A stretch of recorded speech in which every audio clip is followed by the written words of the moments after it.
Integrity, this is Houston. Are you ready for the event? Hello, Houston. Integrity is ready for the event. Administrator Isaacman, this is Mission Control Houston. Please call Integrity for a voice check. Integrity, Jared Isaacman, comm check. Administrator Isaacman, we've got you loud and clear, sir. How us? I've got you loud and clear.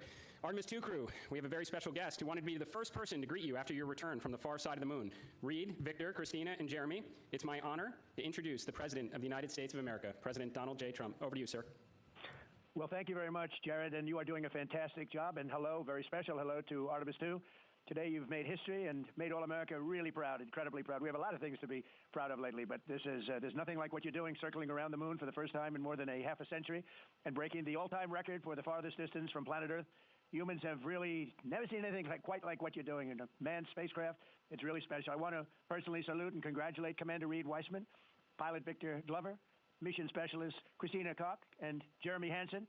And I also want to thank the entire amazing team at NASA, headed by Jared, who's a very special guy, by the way. And you all made this day possible, and you've really inspired the entire world. Really, everybody's watching. They find it incredible. I just watch you go to the back of the moon, and people haven't been there in a long time, we can say, but it's going to be more and more prevalent because we're going to be doing a lot of traveling, and then you're going to ultimately do the whole big trip to Mars, and that's going to be very exciting. So you look at, we had no astronaut has been to the moon since the days of Apollo program. The Apollo program was also very special, but that was 50 years ago, and at long last, America is back, and America is back in many ways stronger than ever before. We're the hottest country anywhere in the world. The Artemis crew flew in the most powerful rocket NASA has ever made, ever launched, traveled over 250,000 miles, broke the distance record set by the legendary Apollo 13, and America is a frontier nation, and the 4 brave astronauts of Artemis II are a modern day, you really are modern day pioneers, all of you, and one of them happens to be a neighbor. You know who that is, right? You have a special person over there, a neighbor, and we like our neighbor. Your mission paves the way for America's return to the lunar surface very soon. We're going all out. We're doing everything we can, and it's headed up by Jared. We'll plant our flag once again, and this time we won't just leave footprints. We'll establish a permanent presence on the moon, and we'll push on to Mars. That'll be very exciting. I'm waiting for that so much. I'd love to be here, but maybe we won't quite make it in terms of timing, but we will be up in the moon, and that's going to happen soon. So America will be second to none in space and everything else that we're doing, and we will continue to lead the whole thing into the stars, this incredible journey into the stars. So I just wanted, it's an honor to speak to you, and I wanted to congratulate each and every one of you. And tell me, what is the most unforgettable part of this really historic day? The whole world is watching and listening. Please tell me.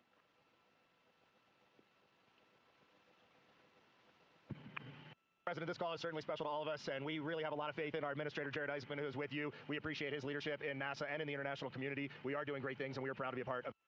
I have to tell you, as we came around the near side of the moon, seeing all the sights that we've seen from Earth for all of our lives, but we're seeing them from a different perspective, and then we started to get a glimpse of and we saw sights, Oriental sights that no human has ever seen before, not even in Apollo, and that was amazing for us. And then the surprise of the day, we just came out of an eclipse where the sun, moon, and the entire dark moon, about that big, right out the window that we were watching. We could see the corona of the sun, and then we could see the planet train line up, and we're at Mars, and all of us commented how excited we are to watch this nation and this planet become a 2-planet species.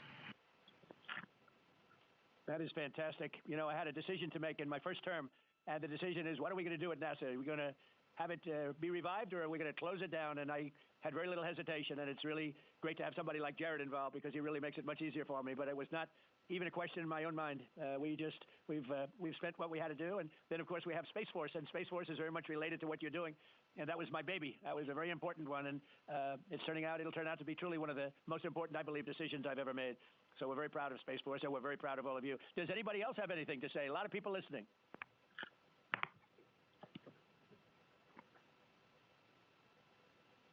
Mr. President, to be here with you speaking about our incredible day today. I think one of the biggest highlights was coming back from the far side of the moon and having the first glimpses of planet Earth again after being out of communication for about 45 minutes. It really just reminds you what a special place we have and how important it is for our nation to lead and not follow in exploring deep space. I'd like to ask, what was your feeling when you had no communication, zero communication? All of a sudden it was cut off by, obviously, your very special location. What was your feeling when you had no communication? A little bit different, perhaps.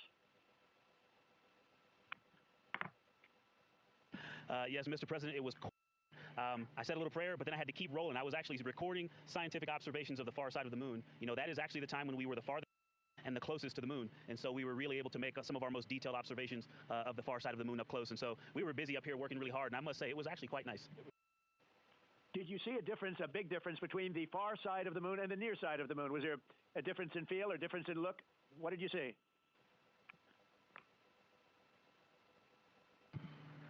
Well, Mr. President, we certainly did, and our science team really set us up well to understand what they thought we might see.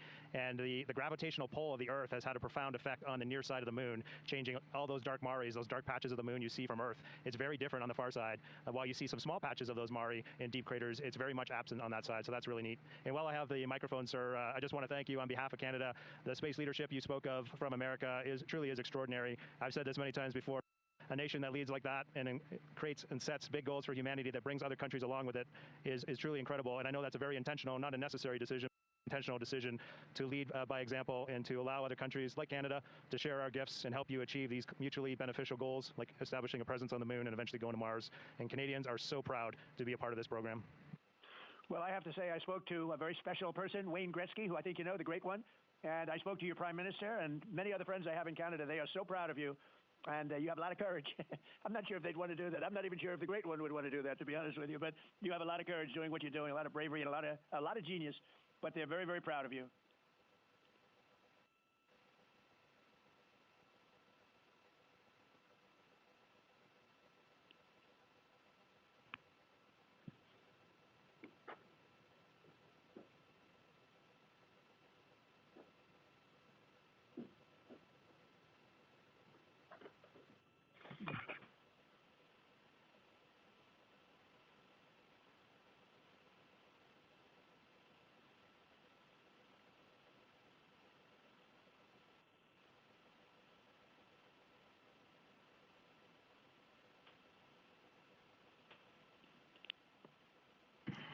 Administrator, I'm going to just get a quick comm check, make sure you guys are still on the line and we didn't have a handover.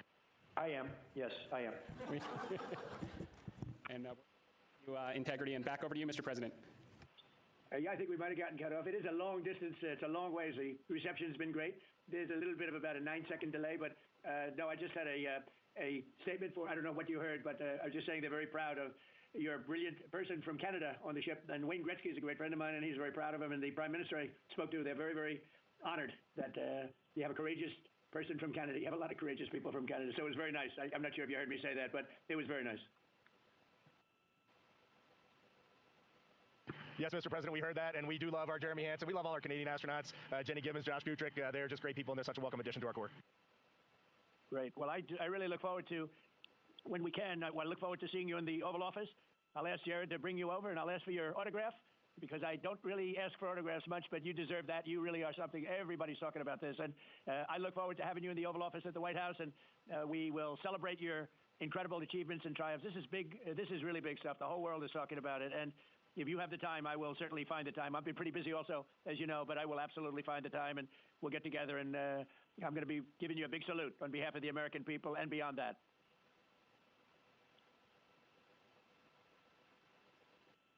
Thank you for that, Mr. President. And when you want us, we will be there. And thank you for your leadership. Thank you to Jared for his leadership.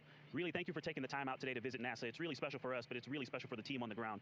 A whole team of people all around the world pulled this off. And we just want to say thank you to all of you for this. It is the thrill and honor of a lifetime to have been on this journey. Today was amazing, but this 3-year journey has been amazing, and it was made possible by the American people and the Canadian people. And we're so grateful to you all. Thank you very much, very much.